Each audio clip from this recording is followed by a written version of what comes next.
এটা গণ আন্দোলন, এটা গণ অভ্যুত্থান।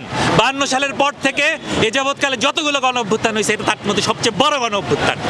আইয়ুব খান ইয়াহিয়া টিকতে পারে নাই, হাসিনা এত বড় গণহত্যা করে হাসিনাও টিকতে পারবে না। একজন সাধারণ জনগণ হিসেবে আমরা এই কথা বলতে চাই। আজকে তারা বলছে বিএনপি জামাত পুলিশের ড্রেস পরে এসে গুলি করেছে। কয়দিন পরে শুনবো প্রধানমন্ত্রী ছিল না, এটা খালেদা জিয়াকে প্লাস্টিক সার্জারি করিয়ে এনে বুঝি এই বক্তব্য দেওয়া হয়েছে। হাস্যকর কথাবার্তা আর বইলেন না। আপনাদের দিন শেষ, আপনাদের পতন হবে। এই আন্দোলন সাধারণ মানুষের আন্দোলন ছিল, সাধারণ ছাত্রদের আন্দোলন ছিল। এখানে বিএনপিও ছিল না, জামাতও ছিল না, কারোর কোনো বেইল নেই। এবং সামনে যদি এই আন্দোলনের পরে বিএনপি বা জামাত কেউ যদি ক্ষমতায় আসে, তাদেরও একই দশা হবে। আমরা বাংলাদেশের জনগণ একটা বর্ণ কথাও আর বিশ্বাস করি না। যারা মিনিটে মিনিটে কথা পাল্টায়, যারা কালকে এক কথা বলে আজকে আরেক কথা বলে, যারা আমাদের চোখের সামনে সাধারণ পথচারীদেরকে গুলি করে মারছে, 3 বছরের বাচ্চা থেকে শুরু করে 6 বছরের বাচ্চা, 10 বছরের বাচ্চা, 15 বছরের বাচ্চা ঘরে বসে গুলি খেয়েছে।